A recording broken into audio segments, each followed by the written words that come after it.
You can teach yourself anything. I'm going to show you my method for self-learning, and then you can use it to teach yourself any subject that you want to learn. Whether you're like me and you like to study philosophy, psychology, and history, or you want to learn a new skill such as carpentry, plumbing, candlestick making, painting, or cooking, whatever it is you want to learn, you can use this process for teaching yourself absolutely any subject that you want to learn. There was a time in history, a long time, where if you wanted to learn anything, you had to be able to afford to go to a university and go off to school and learn that subject. Or you were limited to the books that were available to you at the time, and that's if you can afford the books. And even that is if you could read, right? Before literacy was so widespread. Compare that to today, where essentially the entire canon of human knowledge is available to us at our fingertips. Billionaire Elon Musk is known for pointing out that you don't need a college education. You don't need to go to college to learn anything. In fact, you can learn any subject at all, anything that you want to learn for absolutely free or nearly free. One of the things that Musk also points out is that a college degree shows that essentially you can do your chores. And I think what he means by that is that when employers look and they see that you have a college degree, it shows that you can commit to one thing for 4 years or so, and that you could do it fairly well and finish the process, right? That you set a goal and then you met it. And that's important to employers. And that's important, and that may be the route you want to take if you want to learn something specifically for your career. And of course, many careers you want people to be certified, right? For example, if you're going to go to the doctor or see a surgeon, you want them to have that formal education, that certification, that they went to school and they went through the whole process of learning their subject. But you don't have to do that if that's not something that you want to do. You want to learn the subject. You want to have knowledge for knowledge's sake. A lot of times people go to college and their whole goal is to get the degree so that they can get a job, right? And the emphasis is not on getting the knowledge as much as passing the class and getting the degree, right? So for those of you who are interested in knowledge for knowledge's sake, or you want to add a skill to add value to yourself so that you can be of better value to yourself and those around you, self-learning is something that you can consider. You want to have a good attitude about it, and you want to use this process to teach yourself any subject you want to learn. My name is Edgar Ortega, Handsome Blind Guy. I make videos giving you tools and resources and strategies so that you can strengthen and fortify your mind so that you can live up to your fullest potential. One of the ways that you can live to your fullest potential is by helping others, and you can help me by hitting that subscribe button, give this video a thumbs up, hit the notification bell if you haven't already, and leave a comment in the comment section. So for today's video, the question I want you guys to answer is, what subject is it that you want to learn, that you want to teach yourself to add to the body of your knowledge that you haven't started yet, but you're going to today? Tell me about what subject you want to learn. Let me know in the comments. All right, now to start off by teaching you my process for self-learning so that you can teach yourself any subject that you want to learn, I want to illustrate it with a story. Imagine that you are this great, big, majestic, beautiful eagle, and you find yourself in a new environment that you are surveying because you're going to make this environment your home. This is the area that you want to study so that you know all the best places to find food, all the best places to rest, the best places to find safety and shelter, all the best places to find sticks for your nest, whatever it is. You want to know the whole land so that you know your new environment that you found yourself in, okay? So now you fly up high above your environment, and you take a big survey of the land. And in the distance, you see a beautiful mountain range, and you decide, I'm going to go explore that mountain range. And off on the other side, you see in the distance this great, big, beautiful lake, and you might think that might be a great place to find food. And then you see meadows, and you're like, I'm going to explore those meadows because there might be some rabbits and animals that I can catch in there, right? And then you see a forest to explore, right? Then you see all these valleys, lots of places to explore. You're flying high above, and you see it all simply with one glance, right? You don't see all the details about everything that's down there, but you see everything, you got a good overview of the whole land. So if you landed somewhere, you'd know that the mountains are over there and the lakes over there and the forests and the meadows are over there. So you get a good idea of it. So that's the first part. Now you're flying high above everything, you see everything all at once, and then you decide, I'm going to go explore that mountain range, and you start flying between the mountains, right? You start flying in the valleys, and you go explore. You fly up to the top of the peaks, you fly all the way down to the bottom, and you kind of get to know the mountain range a little better. You've zoomed in a little closer, getting to know more details about the mountain range, right? Once you've done that, you decide you want to land, right? And then you land on top of one of the peaks and you explore the details. You see all the snow around you because you're at the top of one of the mountains, right? And you see all those details. Then you decide to fly down to the bottom of the mountains. And you pick one spot and you perch yourself on a big dead tree or something like that, and you look up and you survey. You see all the cracks in the side of the mountain, all the boulders, all the little details of it. And then you fly to different parts of the mountain range and you get to know it in this way. And you spend a week just exploring that mountain range. And then in subsequent weeks, you start exploring that lake that you saw in the distance, and you spend a week exploring that. And you spend a week exploring the valleys and the meadows and the forests all around you. You begin to get to know your environment systematically, right? You find all the places to eat, all the places to find shelter, and you get to know your environment. And the more time you spend doing this, the more time you zoom in, you get to know deeper knowledge about your environment. And in this same way, you're going to be able to teach yourself any subject at all that you want to learn.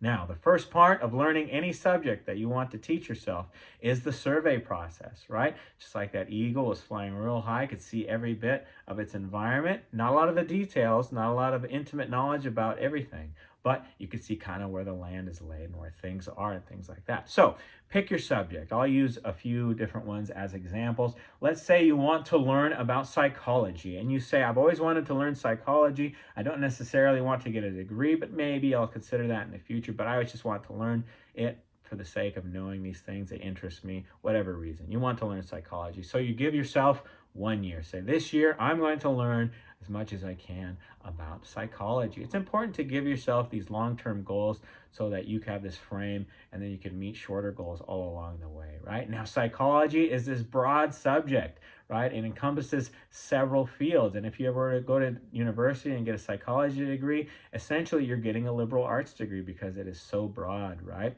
Now, when you do your survey process of this learning process, you want to learn a little bit about every aspect about that thing you want to learn. In this case, if you're picking psychology, you would do something similar that would happen in a college course. If you were to take a college survey course, Introduction into Psychology, you wouldn't learn everything there is to know about psychology, but you would learn a little bit about each subdiscipline in psychology. For example, first, you might learn about how psychology came to be a discipline, right? Everything that came before it up to how it became a respected science like it is today, or at least into the form that it is today. So you learn how we got from no psychology study to the study of psychology. And then you might learn about perception and the brain and the central nervous system. And then you might learn about the different schools in psychology, right? You'll start with the psychodynamic school. You'll learn about Sigmund Freud, Alfred Adler. You might learn about Carl Jung, right? And then you'll learn about B.F. Skinner and the behaviorists. And then you'll learn about the developmental psychologists and the Gestalt psychologists, right? And then you'll learn about cognitive psychology, right? And then you might learn about the different areas in psychology, like abnormal psychology, therapy, social psychology, industrial psychology, cognitive psychology, and then you might move on to today's neuropsychology, neuroscience, right? You're not going to learn everything about each one of those things because each one of those things could be studied for your entire life, and there's always new things to learn. But you got a survey of it. You could probably say 1 or 2 sentences about each one of those areas and describe them once you've done a survey of it. And you can do this by getting an introductory book. I recommend a small one, or unless you're up for putting the time in, a thicker book. But learn the history of psychology. That's a good way to get a good survey of it. And start watching videos on the subject. Pick any of those areas. Start learning about different psychologists. Learn the difference between in intelligence studies and language studies and learning. Learning is a part of psychology, so you'll learn different ways that people learn. You'll study a bit about the different psychologists in history, whatever it may be. You do a little bit about everything, and you go along the lines. Maybe you got a textbook and you read through it.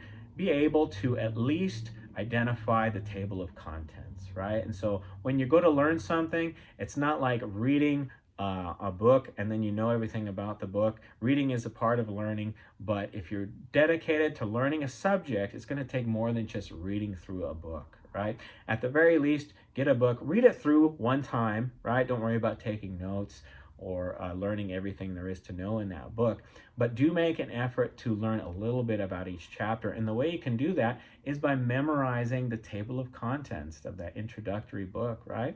And when you memorize that table of contents, you're putting in the effort and you're learning an outline of the basics of your subject that you want to learn. And you should be able to give one or two facts from each chapter and have kind of this broad overview of the subject. Not knowing a lot of details, but just like that eagle's flying high above, you know the lay of the land, right?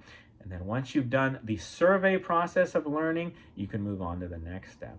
Another example, to say you want to learn philosophy, to do the survey of the land of philosophy, I recommend you learn the history of it. If you do any humanities studies, it's a good idea to learn the history about that discipline. If you were to do this with philosophy, you'll learn about ancient philosophy, and then you'll learn about medieval philosophy, and then maybe modern philosophy, and then postmodern philosophy, and everything in between, right? And all the little details.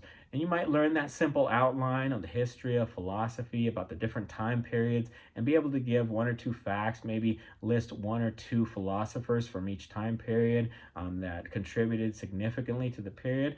And now you've got a little bit of an outline of the topic of the history of philosophy. You don't know a lot about the details, you don't have the depth of knowledge, but you have a good surface knowledge, like that eagle flying high above its environment can see where things are. Now, the eagle came down closer to the mountain, right? Decided we're going to pick that mountain and fly around it and get a little bit closer and get to know it a little better. So sticking with our example of philosophy studies, if you wanted to learn that subject, now instead of learning about all that broad area in the history of philosophy, you might narrow it down to just study ancient philosophy, right? You're going to get to know this before you move on to the next section. That's like the eagle flying between the mountains, getting to know the valleys a little bit, right, before it landed anywhere. And so you study ancient philosophy, and now you do a broad search of that, and you start to learn about the pre-Socratics, right? And you learn about Socrates and Plato and Aristotle, and then you learn about the Hellenistic period philosophers, right? The Epicureans and the Stoics, and then all the way up to the Neoplatonists, maybe, right? Right before medieval philosophy, you learn everything up to that point. So now you kind of outlined everything like you did in a broader sense in the whole subject of the history of philosophy, but you did it with ancient philosophy, right? So now you know a little bit more about real basics about ancient philosophy. You deepen your knowledge a little bit. And what you do from there is you zoom in again, right? Or you can go through each period in history and do the same thing and complete the layer if you want, and then come back and zoom in again. And each time you zoom in, you're going to focus more and more on more specific areas of that topic. So you've gotten a broad survey of, say, philosophy, right? The history of philosophy. And then you've zoomed in a bit. You focused on ancient philosophy, and you learned basics, the outline of ancient philosophy, and maybe you moved on to the different periods and you learned the basics of those. Then you zoom in, you go back again to ancient philosophy, and let's say you want to start at the beginning all over. You start with the pre-Socratics, right? You might learn about Thales, Anaximander. You might learn about Pythagoras and Heraclitus and Zeno and Democritus and Exagoras, all the different pre-Socratics, right? You might start learning about the sophists, Protagoras, Gorgias, all of them. You start to learn more details about that specific area of a specific area of philosophy. And ancient philosophy narrowed it down to the pre-Socratics, right? So now you got zoomed in once, you zoomed in twice, and you learn even more. And you do that with each section of knowledge that you've originally outlined in your skeleton that you've started to build. All that all started from that original survey, right? So you've started with a big survey of the subject, and then you've moved into specific areas. You've zoomed in, you've surveyed, and then you specified, and then you specify again. And you keep doing that all the way down the line, and you will build these beautiful layers of knowledge that you will continue to build on the whole time you're building this foundation for deeper knowledge. And it doesn't matter if you're studying humanity like philosophy or history, or you want to learn a new skill. If in the case of learning a skill, you learn that survey, you get an introductory book to this topic, right? Or you start watching videos and kind of get an idea for the different areas of that topic. So let's say you want to learn about carpentry or something. So you start watching videos on carpentry, right? And you kind of watch different videos, different styles, different things people do at different levels and different skill sets. And you get to know a little bit about how that works. And so you do that, but then you have to start practicing. If you want to do a skill set, you're gonna have to start practicing. Don't be scared of making mistakes. Don't be scared of messing up. You're going to make mistakes. Failure is a requirement before you succeed. So in the case of learning a new skill, you've done that initial survey, and then you move on and you're going to do practice, right? And you start practicing and practicing and practicing. And once you've learned some basic skills, you can build on that and zoom in again and add to that, right? More complex skills all the way down until your skill in that subject matter grows more and more and more, and you become more proficient. So whether it's knowledge you want to gain or new skills, you can use this process. Survey the land, survey that subject that you want to learn, and then move on to tighter areas of it and study those more specifically, and you'll gain layers of knowledge that will be rewarding for you. I strongly encourage that you guys broaden your understanding of the world through understanding different subjects. If you want to learn it, go ahead and learn it. Learn different subjects as well as specifying on specific things that you want to learn about.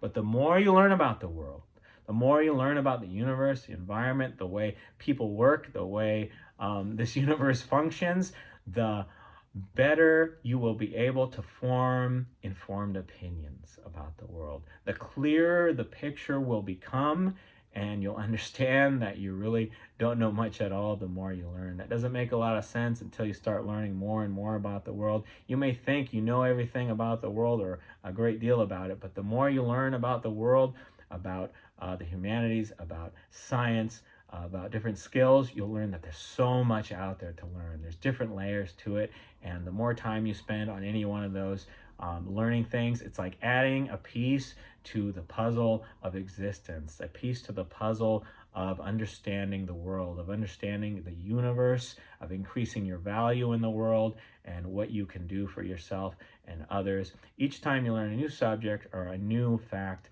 or a new skill, you are adding to that piece of the puzzle, right? Instead of stopping learning when you finish high school or finish college, right? Just think of college or that education as being the edge of the puzzle, right? What's the first thing you do when you make a puzzle? People tend to build around the edges, and it builds a frame, right? But you can't really see the whole picture. It's going to take more learning, more education, more experience to add pieces to that puzzle until later in life, you've added so many pieces of the puzzle that you have this grand view of the world, of life, of existence, and the rewards are incredible when you do that. So I have a great excitement for self-learning. Maybe you can tell, and I want to pass that on to you. I want to show you that you can teach yourself any subject, and it's important that once you do, to reinforce it, right? Set your time up, divide it into time. If you're going to do a survey process, take a month out and do the survey. Just learn the basics, learn the land, right?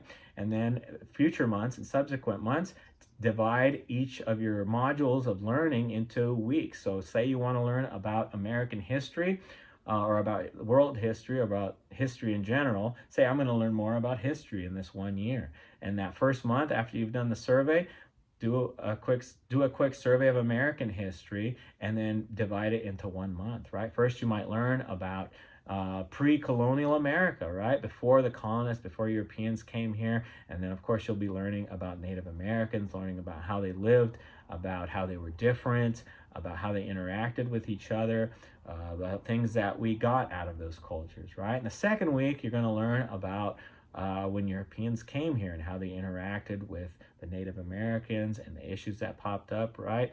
and you'll start learning about the formation of the colonies, Roanoke, Jamestown, all of those, and everything leading up to the Revolutionary War. Like you'll learn about the French Indian War, right? Everything before the war, so you have that background. Week 3, you decide you're going to study the Revolutionary War itself, all the key players, all the key dates, some of the key battles, right? Some of the documents that came out of that. You start learning that. In week 4, you have the option of reviewing everything you've learned in those previous weeks, or you can go on to find out what happened after the Revolutionary War, right? The election of President George Washington and John Adams, and then even you can go beyond that, learn about the War of 1812, everything leading up to, say, the Civil War or something like that. So you can divide everything up by specific time periods that you want to learn things. Do the survey process and then zoom in and give yourself a month to divide each section that you want to learn, and give yourself a week to learn every part of that one section. And you can go deeper and deeper each time. The next month you can continue on that process, learning about that same aspect of that subject that you want to learn by zooming in a little bit more, right?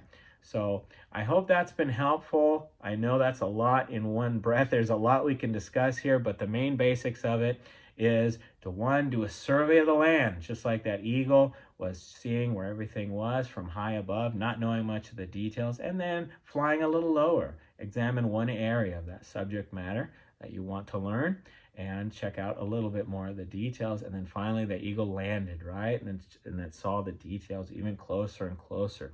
And it explored that area for a long time until it got to know it a little better. And then it moved on to another area of that environment. It's just like you going from subtopic to subtopic, getting to know each one of them deeper and deeper. So go ahead and get started. Remember to start out with a good attitude of self-learning. You can teach yourself absolutely anything you want. Survey and then zoom in to specify things you want to learn about, and simply repeat the process until your knowledge has gotten so deep you can call yourself an expert in that subject that you wanted to learn so long ago.